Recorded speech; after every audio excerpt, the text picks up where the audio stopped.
Shalom Alehim, berjumpa lagi dengan saya pada perenungan hari ini tanggal 11 Januari 2023.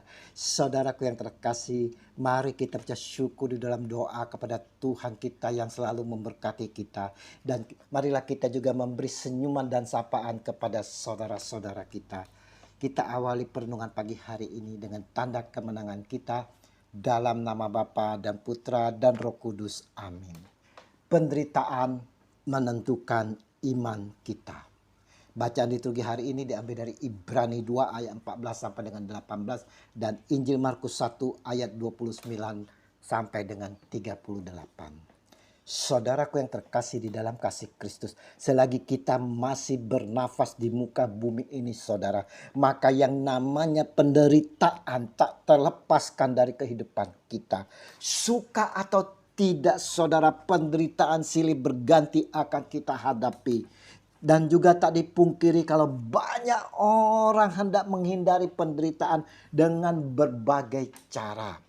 Ada dengan menjauhi masalah-masalah yang ada agar tidak mempersulit atau menjadi lebih sulit lagi. Namun yang sangat sedih saudara, ada dari saudara-saudara kita yang seiman menghindari penderitaan-penderitaan itu dengan memakai berbagai jimat. Penderitaan demi penderitaan yang kita hadapi perlu dipertanyakan saudara. Kenapa itu bisa terjadi? Jika penderitaan itu karena kesalahan diri kita sendiri saudara, selayaknya lah kita menyesali dan bertobat. Namun ada juga penderitaan yang diizinkan oleh Tuhan Allah. Penderitaan karena orang lain.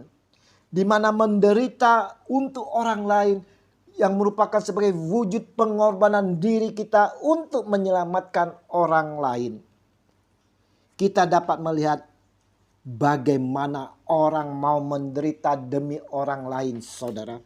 Mereka lakukan berpuasa demi orang lain, berpuasa demi kesembuhan orang lain, berpuasa demi perdamaian dunia.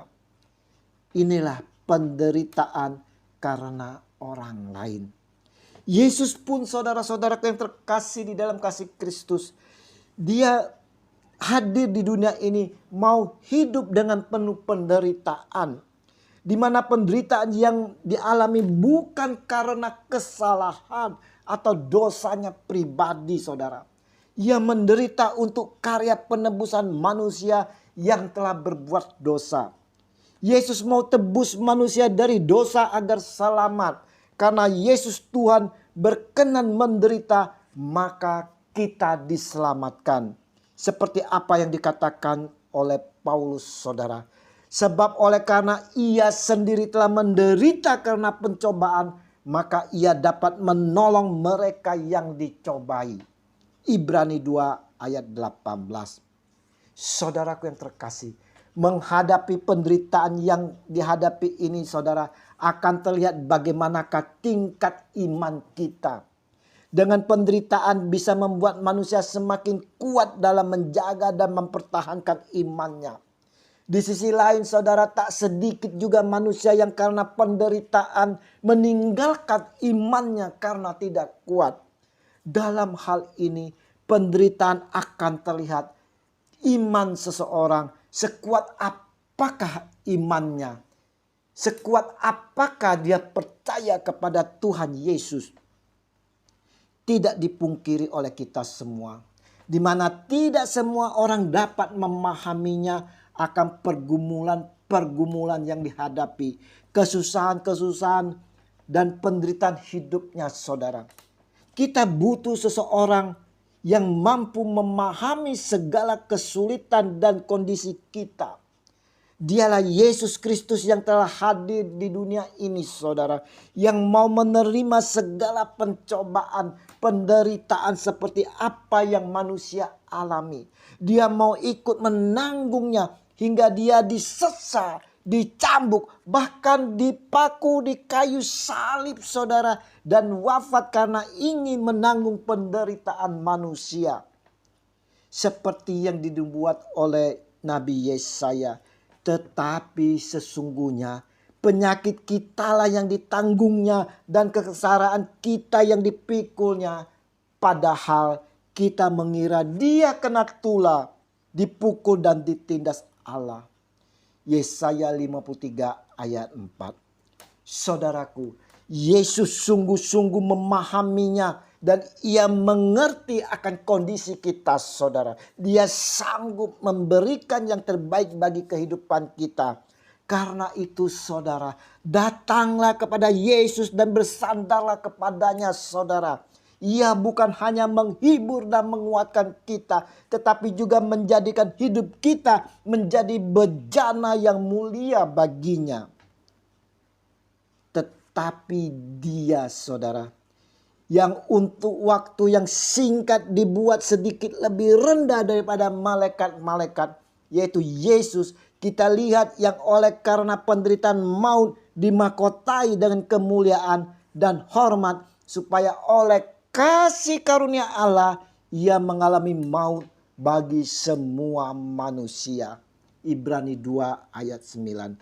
Jadi karena Kristus telah menderita penderitaan badani, kamu pun harus juga mempersenjatai dirimu dengan pikiran yang demikian. Karena barang siapa telah menderita penderitaan badani, ia telah berhenti berbuat dosa. 1 Petrus 4 ayat 1. Saudaraku yang terkasih, perenungan hari ini, saudara, mau mengingatkan kepada kita semua bahwa selagi kita bernafas di dunia ini, maka kesulitan-kesulitan, penderitaan-penderitaan yang akan kita hadapi. Percayalah saudara, Yesus Tuhan mengetahui segala situasi dan kondisi kita. Untuk itulah dia hadir ke dunia, mau mengambil alih semuanya itu. Dan itu sudah dilakukannya, saudara, 2023 tahun yang lalu, saudara. Dia telah mengambil alih semuanya dengan penderitaannya, saudara. Dia menanggung semuanya, saudara, hingga dia wafat di kayu salib. Itu semua untuk kita, saudara. Dia mau menanggung semuanya demi kita, saudara. Dia mau ikut menderita dan sesungguhnya dirinya tak bersalah dan berdosa. Sesungguhnya kitalah sepantasnya menerima itu semua. Karena kita ini adalah orang berdosa. Sekarang kita tahu bahwa Allah turut bekerja dalam segala sesuatu untuk mendatangkan kebaikan bagi mereka yang mengasihi Dia, yaitu bagi mereka yang terpanggil sesuai dengan rencana Allah. Roma 8 ayat 28.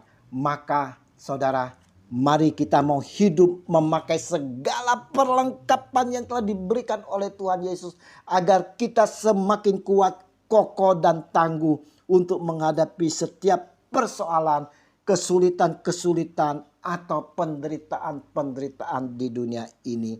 Kita juga mau seperti Yesus yang peduli, saudara. Kita juga mau peduli akan kesulitan penderitaan sesama kita. Kita mau ikut bersama mereka berpuasa dan berdoa, saudara, agar mereka mengalami kasih Kristus dan semuanya diselesaikan oleh Yesus.